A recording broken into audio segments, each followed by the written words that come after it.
안녕하세요. 성상케미TV입니다. 자, 3월 7일 시장 이렇게 시작되었습니다.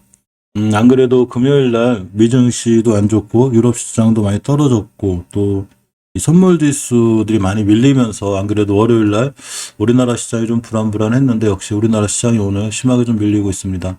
특히 제약바이오주들이 좀 제법 좀 밀리고 있죠. 이 부분이 좀 걱정인데 자, 러시아 우크라이나발 이슈, 그리고 또 인플레, 각종 좀 악재들이 많이 산재하는 시장이라 항상 좀 조심스럽게 시장을 대응해야 되고, 섣불리 좀 무리해서 들어가지 않는 게 좋고, 특히 제 꼬리를 잘 달기 때문에 높이 뛰어서 올라가는 종목들, 이런 종목들을 매수하지 않는 게 무척 중요해 보입니다. 오늘 시간별 투자자 동향을 보면 아침이긴 한데, 전체적으로 외국인들 매도세하고 기관들 매도세가 좀 거세지고 있고, 코닥 시장은 그래도 외국인 매도세가 거세진 않지만, 그래도 이제 기관이 물량을 내놓으면서 전체적으로 굉장히 약세권에 있어요. 코스피가 1.93% 거의 2% 가까이 밀리고 있고 코스닥도 1.7% 가까이 밀리고 있습니다. 매일 살펴보는 HLB 그룹주들인데 어제 설명드렸듯이 나머진 나노코박스에 관한 악재는 뭐 크게는 없어요. 벌써 다 이제 많이 반영이 됐는데 일단 전체적으로 국제 정세가 어찌 안 좋기 때문에 시장과 같이 이렇게 조금 안 좋은 모습을 보여주고 있는 게 사실입니다. 이 제조화 단백질 백신을 갖춘 방식을 갖고 있는 게 이제 이 노바백스인데, 자, 노바백스가 오미크론 변이 대응을 하는 이런 백신을 개발하고 있다는 자, 소식이 있습니다. 조만간 상업 생산할 생각이고, 이 단백질 기반의 코로나 노바백스 백신 이전에 보였던 것보다 오히려 더 오랜 시간 좋은 효과를 나타냈다고 합니다. 발데니닥에 따르면 노바백스는 이미 오미크론 변이 백신을 개발했고, 상업적 규모로 이 백신을 생산할 걸로 기대한다고 합니다. 이제 이런 게 어쨌거나 이 제조화 단백질 백신이 mRNA 백신에 비해선 부작용이나 이런 게 많이 없다는 이런 뜻도 좀 되고 오미크론 변이에도 효과가 좀 있는 것 같습니다. 나노코박스 승인이 나와야 이 나노코박스를 접종했을 때 오미크론 대응이라든가 또 제조화 단백질 백신 저렴한 가격에도 좀 좋은 어떤 효과가 있다고 하면 어쨌거나 HLB 주가에 긍정적일 수 있긴 한데 아직은 전혀 그런 소식이 들리고 있지 않죠. 따라서 지금 이제 수급에 의해서 좀 많이 무너지고 있고 제가 어제 영상에서도 말씀드렸듯이 전체적으로 추세를 돌려놓을 때까지는 뭐 스윙을 하거나 단기를 하거나 해도 역시 추세를 돌려놓을 때까지 그러고 일봉에서 거래량이 들어올 때까지 제가 들어오지 않는 게 매수하지 않는 게 중요하다고 그랬는데 역시나 저번 주에도 주봉에서 추세를 못 틀어놨죠. 이 추세를 못 틀어놨다는 얘기는 아직 상승으로 돌아갈 턴이 될 생각이 아직 없는 거예요. 그렇기 때문에 아직은 좀 더 관망하는 이런 자세가 좀 필요합니다. 자, 일단 대차거래부터 하나하나 살펴보겠습니다. HLB 같은 경우에 대차거래가 어제 나오지 않죠. 오늘 나오는데 자, 신규 수량이 요새 좀 꾸준히 늘고 있죠. 이 부분이 걱정인데 그래도 제법 상한 수량도 나와 있기 때문에 어느 정도는 신규 수량, 상한 수량, 새로 상한하는 세력들, 또 신규로 오는 세력들 이렇게 많이 다툼이 있는 것 같고 자, 공매도가 꽤 크게 나오고 있죠. 17%이 부분이 항상 자, 리스크가 되고 지금 시장과 관련해서 아마 공매도가 제약바이오주에 많이 집중되어 있는 이런 상황이기도 합니다. 월봉에서 추세는 여전히 우하향이고 주봉에서도 금방 말씀드렸듯이 추세를 못 돌려놓기 때문에 아직은 추세가 우하향으로 더 진행될 확률이 있으니까 좀 조심하셔야 되고 이전 저점 28,400원대를 깨지 않는 게 무척 중요합니다. 이 자리는 주봉에서 봤을 때 그 2월 19일 날 최저점이 29,000원대였는데 이 자리도 한번 깼다가 다시 복귀시켜졌기 때문에 종가상 이탈하지 않는 게 중요한데 지금 원체 외국인들의 매도세가 거세죠. 그렇지만 HLB 같은 경우에 외인들이 이렇게 이틀 동안 매수했고 오늘도 이제 매수는 잡혀 있는데 아무래도 전체적으로 기간이라든가 끝나고 수급 봐야 되겠지만 또 놀란 개인분들께서 좀 매도를 하는 이런 현상도 있는 것 같아요.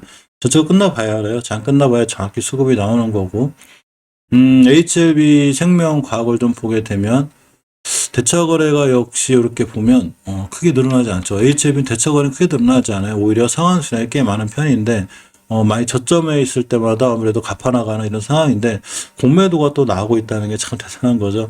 이거 좀 리스크고 자 월봉에서 보면 아직 추세가 우하향입니다. 주봉에서도 역시 저번 주에 제가 5선 돌파하기를 그렇게 바랬는데 이 5선 돌파는 개인들이 하는 게 아니라고 그랬죠. 누군가 매수세가 들어와서 해줘야 되는데 아직도 돌파 못 해주고 있기 때문에 추세가 우하향인 게 맞습니다. 따라서 조심해야 되고 아직은 관망할 때고 자 일봉에서도 이전 저점이라든가 이런 자리들을 이탈하고 있기 때문에 이 부분이 약간 리스크가 되고 있습니다.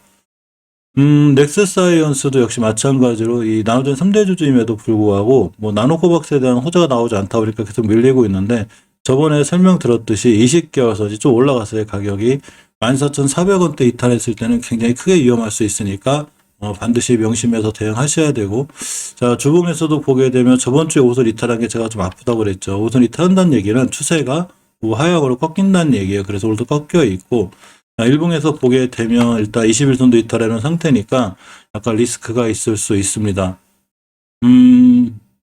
일단 뭐 장중에 외국인 매수세가 잡히긴 하는데 장 끝나봐야 아는 거고 얼마든지 속임수가 있어서 내칠 생명과학도 마찬가지입니다. 물론 좀 저점이라 생각하고 들어온 외국인들이 있을 수 있지만 또는 뭐 공매도 상환, HL 생명과학 같은 경우 여러 경우 그런 경우가 있고 넥스사이언스는 좀 만약에 내가 좀 버티겠다 해도 역시나 월봉에서 20개화선 기준으로 잘 보는 게 좋아요. 이 자리 깨게 되면 그게 위험해질 수 있습니다.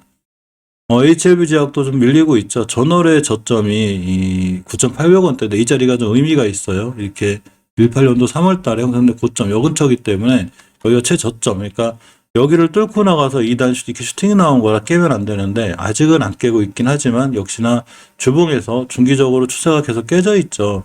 5주선 안착 돌파 못 해주고 있기 때문에 역시 추세는 주식은 제가 추세에 순응한다고 그랬죠. 우하향인 게 맞습니다. 이 우하향인 거를 우상향으로 턴을 해주기 위해선 주봉의 우선 돌파 안착이 필요한데 역시 안 되고 있고, 일봉에서도 보면 꾸준히 아직은 241선 밑에서 골파기를 하고 있죠. 이렇게 여기 멈춰줘야 되는데 잘 멈춰지지 않고 있습니다. 투자자매의 동향을 보면 아직 외국인들이 매도세가 있죠. 자, 원래 희망이 되는 영상보다는 정확히 객관적으로 우리가 주식을 보는 게 무척 중요하다고 생각합니다. 자, HLB 테라피틱스도 좀 밀리고 있는데 HLB 테라피틱스는 사실은 어느 정도는 단단하게 기조를 잘 유지가 해가고 있는 친구예요. 자, 주봉에서 보면 일단 5주선 위엔 있죠. 오늘이 월요일인데 이거 깨면 안 되고 꼬리가 딱 이거 찍었죠. 13,300원대가 됩니다. 딱 찍고 돌아 나가고 있고 이거 깨면은 다시 한번 밑에까지 밀릴 수 있고 일봉에서는 241선 기준으로 지금 20일 이동 평균선이 이제 241선 이동 평균 뚫을 확률이 있기 때문에 이렇게 241선 기준으로 대응해 보는 게 좀 좋아 보입니다. 발레바 백신이라든가 이런 거에 대한 호재가 있는데도 불구하고 지금은 시장 자체가 어떤 호재가 잘 안 먹히죠. 저쪽 외국인과 기관들이 양 매도가 나오고 있기 때문에 더더욱 그런 현상이 심하고, 자, 노터스입니다. 새롭게 HLB 가족이 됐는데 역시 월봉에서 추세는 아직 유지하고 있어요. 5개월선에 잘 있는데 이 앞에 강력한 매물대를 맞고 있습니다. 지금 못 들어주고 있죠. 참 신기하죠.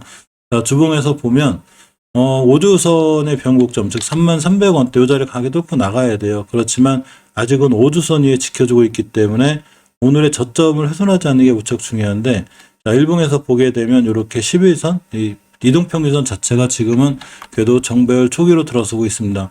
눌림목을 주거나 241선 근처까지 온 매수, 깨면 손절, 이렇게 좀 대응하는 게 좋고, 중장기적으로 보는 것보다는 단기 스윙 관점으로 접근하는 게 좋아요. 이번 달 HLB가 깔끔하게 마무리가 되면, 이제 이 HLB 수권이 뭐 잔금 납입되고 뭐 이래저래 깔끔하게 마무리가 되면 한두 번 좀 뛰지 않을까 이런 생각도 좀 해봅니다. 자, HLB 파워도 박스권 매수죠. 이 친구 1450원 뭐 80원부터 1900원대까지 이렇게 박스권에 있는 친구고 앞전에 거래량이 터졌기 때문에 사실 다른 종목들에 비해서 좀 안정적이고 월봉에서도 원체 위치가 낮아요. 보시게 되면 자, 이렇게 20개월선 근처에 있습니다. 물론 20개월선을 강하게 이탈한다거나 전저점인 1400원 70원대 이걸 깨게 되면 굉장히 위험하니까 이 부분은 꼭 체크하고 보시기 바랍니다. 자, 어제 저녁 때, 오늘 저녁 때도 제가 시황 정리도 할 겸 또 실방을 진행하고 낮에도 진행하겠습니다. 시간 있으신 분들은 잠깐 실방 들어오시면 좋을 것 같고, 오늘도 비료 관련주들이 꽤 강한 흐름을 보여주고 있죠. 저걸 보면 효성OMB가 이틀 연속 굉장히 강하고 조비, 남해화, 경농, 우성 등 굉장히 강합니다. 특히 이 대유 같은 종목들도 꽤 강한 흐름을 보여주고 있고, 엄청난 상승세는 아니지만 그래도 5%, 7%대 지금 오늘 시장도 안 좋은데 굉장히 강한 흐름을 보여주고 있습니다.